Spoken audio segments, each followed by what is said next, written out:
Rim defence academy की अनुभवी team के साथ अपनी तैयारी को बेहतर बनाने के लिए अभी डाउनलोड करें प्ले स्टोर से रिम डिफेंस एकेडमी ऐप। आज की इस वीडियो में हम एक बहुत ही महत्वपूर्ण चर्चा करने जा रहे हैं।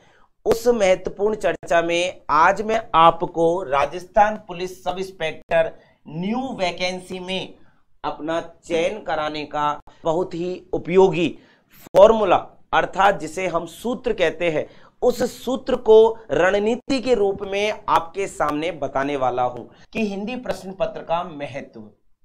तो देखिए, हर प्रश्न पत्र का अपना अपना महत्व होता है, उसी प्रकार से हिंदी प्रश्न पत्र का भी एक बहुत ही महत्वपूर्ण स्थान होता है हमारी चयन प्रक्रिया में। हिंदी के प्रश्न पत्र से भी 100 प्रश्न पूछे जाते हैं और जीके के प्रश्न पत्र से भी 100 प्रश्न पूछे जाते हैं। यहां पर सीधी सीधी गणित है, सीधी सीधी बात है क्या कि फर्स्ट पेपर हमारा होता है हिंदी का और सेकंड पेपर हमारा होता है जीके का। सबसे इंपॉर्टेंट बात है कि हिंदी का प्रश्न पत्र यदि खराब हो जाता है किसी कारण से, यदि हिंदी का प्रश्न पत्र हमें किसी भी प्रकार से निराशा हाथ लगा देता है तो उसका असर हमें सेकंड प्रश्न पत्र में भी देखने को मिलता है। इसलिए सबसे महत्वपूर्ण बात है कि हिंदी का प्रश्न पत्र हमारा अच्छा होना बहुत जरूरी है। तो इसलिए हिंदी का प्रश्न पत्र अपना महत्व रखता है, पहली बात ध्यान रखना। दूसरी इंपॉर्टेंट बात कि हिंदी के प्रश्न पत्र में जो 100 प्रश्न होते हैं, उन 100 प्रश्नों का एक एक टॉपिक से पूरा संबंध व्यवस्थित है, निश्चित है। कैसे कि अगर मैंने आपके सामने लिख दिया संधि, तो संधि में आप देख सकते हैं लगभग 4 से 5 प्रश्न हर बार पूछे गए हैं। रख दिया जाए आपके सामने समास, तो समास से भी लगभग 5 से 6 प्रश्न हर बार पूछे गए हैं। यदि आपके सामने रख दिया जाए प्रत्यय, तो प्रत्यय से भी लगभग 6 से 7 प्रश्न आपसे हर बार पूछे गए हैं। और रख दिया जाए आपके सामने उपसर्ग, तो उपसर्ग से भी लगभग 6 से 7 प्रश्न हर बार पूछे गए हैं।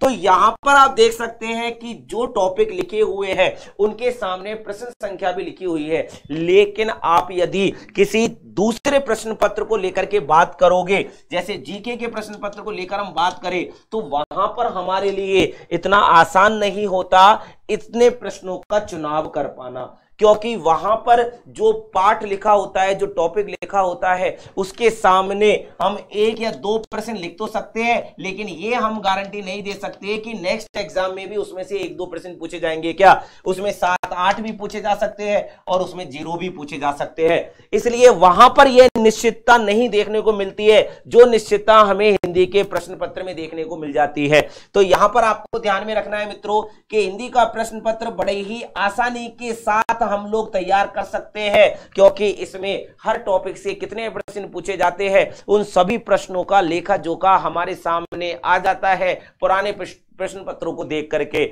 अभी 13 सितंबर, 14 सितंबर, 15 सितंबर 2021 को जो प्रश्न पत्र पूछे गए हैं उनमें आप देख सकते हैं कि यही आप लोगों का प्रश्न पत्रों में प्रश्नों के पूछने का क्राइटेरिया रहा है। इससे ज्यादा नहीं निकले हैं। 4 से 5, 5 से 6, 6 से 7, 6 से 7 ये क्राइटेरिया रहा है। ये नहीं कि अचानक से 4 के 10 हो गए या 6 के 1 हो गया या 7 के 12 हो गए, इतना डिफरेंट नहीं आया है। जबकि अन्य प्रश्न पत्रों में अर्थात जीके के प्रश्न पत्र में हम लोगों को मेहनत बहुत ज्यादा करनी पड़ती है, समय बहुत ज्यादा देना पड़ता है, तब भी संभावना नहीं होती कि इस टॉपिक से इतने प्रश्न आ सकते हैं या इस प्रश्न पत्र में इसका प्रश्न आएगा, ये कंफर्म नहीं कर सकते। तो यह बात आपको ध्यान में रखनी है। इसके बाद दूसरी बात, हिंदी की तैयारी का सर्वोत्तम तरीका। तो देखिए मित्रों, हर प्रश्न पत्र का अपना एक तरीका होता है, लेकिन मैं यहां पर हिंदी के प्रश्न पत्र के सर्वोत्तम तरीके की बात करने आया हूं। तो सर्वोत्तम तरीका आपका है कि हमें सबसे पहले हमारे लिए इंपॉर्टेंट बात क्या है कि हमें खुद को पढ़ाई के लिए पूरा पर्याप्त समय देना है, पूरा पर्याप्त समय देना है। ये नहीं हम लोग समय में लापरवाही कर रहे हैं। जितना समय आप दे सकते हैं वो पर्याप्त समय आपको हिंदी के प्रश्न पत्र के लिए देना है। दूसरी बात कि आपको इसके अध्ययन जहां पर करना है उस स्थान को आपको निश्चित करना है। उस स्थान को आपको निश्चित करना है, मुझे यहां बैठ के पढ़ना है, तो बार बार जगह चेंज करने से ध्यान रखना मित्रों हमारा माइंड भी डाइवर्ट होता है। तो आपको हिंदी की तैयारी यदि करनी है तो आप अपना पर्याप्त समय एक निश्चित स्थान पर दीजिए, और उस निश्चित स्थान पर पर्याप्त समय देने के साथ साथ आपको ध्यान में रखना है मित्रों, जो अब महत्वपूर्ण बात मैं आपको बताने वाला हूं कि वहां पर आपको अपने पुराने प्रश्न पत्रों को साथ रखना है। पुराने प्रश्न पत्रों को साथ रखना है। पुराने प्रश्न पत्र अगर साथ रहेंगे तो आप लोग कहीं भी किसी प्रकार की गलती नहीं करोगे कि एग्जाम में प्रश्न कहां से आते हैं, किस प्रकार के प्रश्न पूछे जाते हैं। आप लोग एग्जाम में पूछे जाने वाले प्रश्नों को यदि प्रश्न पत्रों में देख लोगे तो आप लोगों को पता चल जाएगा कि इस प्रश्न में लिखी 40 लाइन है, लेकिन उस 40 लाइन में से हम लोगों को कौन सी 4 लाइनों पर ज्यादा ध्यान देना है। तो इसलिए आप लोगों को पुराने प्रश्न पत्रों को साथ में रखना है, ये ध्यान में रखना है। तीसरी बात आपको बताना चाहूंगा कि जो भी टॉपिक आपको कठिन लगता है, जैसे आपने संधि पढ़ा, समास पढ़ा, प्रत्यय पढ़ा, उपसर्ग पढ़ा, अगर आपको कोई भी टॉपिक कठिन लगता है तो ध्यान रखना उस टॉपिक को आप दूसरे विद्यार्थी को समझाएं। चाहे अगर विद्यार्थी नहीं मिल रहा है तो अपने परिवार के किसी सदस्य को समझाए, जिससे कि आप लोगों को उस टॉपिक को बहुत ही अच्छे से याद होने की संभावना बनेगी। क्यों? क्योंकि जब आप किसी को समझाओगे तो वो आपसे 10 बातें पूछेगा, ये कैसे हुआ, वो कैसे हुआ, ये किधर से हुआ, ये किधर से नहीं हुआ।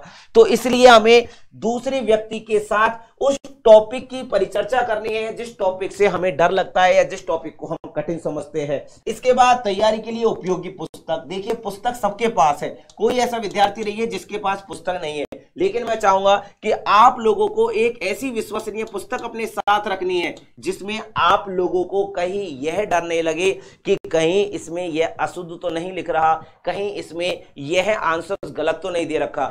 जैसे कई जगह आप लोगों को अशुद्धियों के कारण से पुस्तकों को पढ़ने में डर लगता है और आप 10-10 पुस्तकों से उसका मिलान करते हो। तो आप लोगों को सबसे पहले मैं एनसीईआरटी की जो 9 से 12 तक की जो पुस्तक है, जिसमें हिंदी के वर्ण विचार से लेकर के वाक्य रचना तक के सभी प्रकरणों को शामिल करके रखा हुआ है, और उस प्रकरण में आपको किसी प्रकार की अशुद्धि नहीं दी गई है, इसलिए आप सबसे पहले इस पुस्तक को अपने साथ रखें, जिससे कि आप लोग अपनी तैयारी को विश्वास के साथ कर सको। और इसके बाद आप लोगों को चाहे आपके पास कोई भी पुस्तक हो, उस पुस्तक को आप केवल और केवल माध्यम के रूप में, साधन के रूप में अपने लिए उपयोगी बना सकते हो। ठीक है, तैयारी कैसे करें?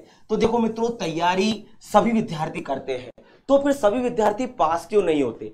तो ध्यान रखना मित्रों, हर विद्यार्थी के तैयारी करने का अलग अलग तरीका होता है।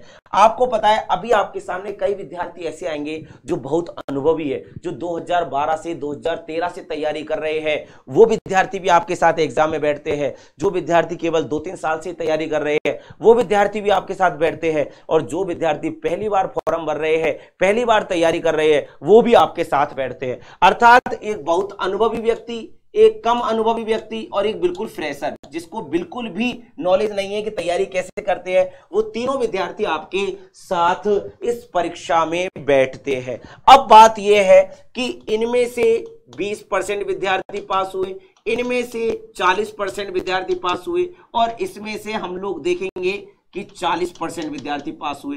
तो यहां पर ये परसेंट कहां गए? 80% यहां कहां गए? 60% यहां कहां से गए? 60% यहां से कहां चले गए? तो ये विद्यार्थी आखिरकार चले कहां गए? उसका कारण रहता है कि उन्हें नहीं पता था कि तैयारी कैसे करें, तैयारी कैसे करें। तो ध्यान रखना मित्रों, तैयारी करने का तरीका आप लोगों पे नहीं आएगा तब तक आप लोग भी इसी तरीके से अपनी परीक्षा में चयन प्रक्रिया से दूर रहते रहोगे। तो आपको करना क्या है? सबसे पहले ध्यान रखना, सबसे पहला काम है, फर्स्ट काम है आपको अपना पाठ्यक्रम याद करना। पाठ्यक्रम याद करने के लिए आप क्या करोगे?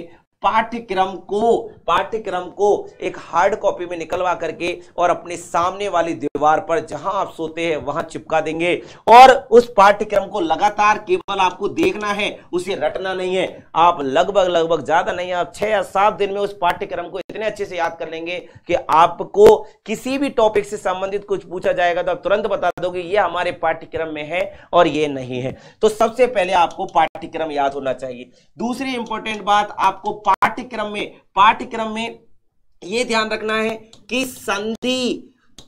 संधि हो या आपके वाक्य रचना हो या आपकी वाक्य रचना हो, तो यहां पर हमें कितना समय किस टॉपिक को देना है। कभी कभार क्या होता है कि कुछ टॉपिक्स ऐसे होते हैं जिनमें 2 या 3 प्रश्न आते हैं और जिनमें हम महीने 2 महीने 3 महीने खराब कर देते हैं, और उस टॉपिक को हम लोग केवल 1 दिन में 1 घंटे में अच्छे से तैयार कर सकते थे, लेकिन फिर भी हमने समय खराब कर दिया। तो ध्यान रखना, इसलिए हमें यह ध्यान रखना है कि संधि में हमको पता है 4 से 5 प्रश्न पूछे जाते हैं, तो इसको हमें कितना समय देना है। वाक्य रचना में हमारे सामने 4 से 5 प्रश्न आते हैं, तो इसको हमें कितना समय देना है, यह बात आपको ध्यान में रखनी है। अभी एक विद्यार्थी था जिसने विराम चिन्हों में 1.5 महीने खराब कर दिए थे, और केवल विराम चिन्ह से 2 या 3 प्रश्न पूछे जाते हैं, और इतना सिंपल टॉपिक है कि अगर आप एक बार विराम चिन्हों का चार्ट बना दोगे तो आप एक बार में ही उन विराम चिन्हों को अच्छे से याद कर सकोगे। लेकिन फिर भी हम लोग क्या करते हैं कि उन टॉपिकों को जो हमारे समझ में नहीं आते उनको हम लोग बहुत अच्छे से तैयार करने के चक्कर में काफी समय खराब कर देते हैं। तो वो विद्यार्थियों आप लोगों को नहीं करना है, आपको उतना ही समय टॉपिक को देना है जितना वह टॉपिक समय लेना चाहता है, अन्यथा आपकी तैयारी आपका असफलता का कारण बन सकती है। ध्यान रखिएगा मित्रों। नेक्स्ट बात मैं आपको बताना चाहूंगा कि हिंदी जो प्रश्न पत्र है इसकी तैयारी में ध्यान रखना मित्रों, सबसे ज्यादा इंपॉर्टेंट होता है रिवीजन। आप जिस भी टॉपिक को जितना पढ़ लो, जितना टॉपिक आप पढ़ लो, उस टॉपिक का रिवीजन किए बिना आप नया टॉपिक स्टार्ट नहीं करेंगे, ये आपको ध्यान में रखना है। अगर आपने रिवीजन नहीं किया और हम उस टॉपिक के बाद दूसरे टॉपिक को पढ़ने लग गए तो इसका मतलब आप लोग बहुत पीछे की तरफ जा रहे हैं। ये आपको सबसे इंपॉर्टेंट बात ध्यान में रखनी है। तो यहां पर इन 4 बिंदुओं को मैं आपको बता चुका हूं मित्रों कि इन पर किस तरीके की आपको तैयारी के लिए रणनीति बनानी है। इसके बाद मैं आपको अंतिम चरण में एक बहुत ही महत्वपूर्ण बात बता रहा हूं, तैयारी करना स्टार्ट कर दीजिए, क्योंकि न्यू वैकेंसी कभी भी आ सकती है। यहां पर मैं आपको बता देता हूं, रिम डिफेंस एकेडमी ने निःशुल्क शिक्षा प्रदान करने के लिए रिम क्लासेज ऑनलाइन चैनल पर शाम 6 बजे हिंदी के प्रश्न पत्र की बिल्कुल निःशुल्क तैयारी लगातार शुरू कर दी है, और साथ ही साथ यहां ऑफलाइन बैच भी स्टार्ट हो चुके हैं। आज के लिए इतना ही मित्रों, बाकी रोजाना शाम 6 बजे हिंदी प्रश्न पत्र की तैयारी आपकी बिल्कुल निःशुल्क रिम क्लासेज ऑनलाइन चैनल पर लगातार हो रही है। रिम डिफेंस एकेडमी की अनुभवी टीम के साथ अपनी तैयारी को बेहतर बनाने के लिए अभी डाउनलोड करें प्ले स्टोर से रिम डिफेंस एकेडमी ऐप।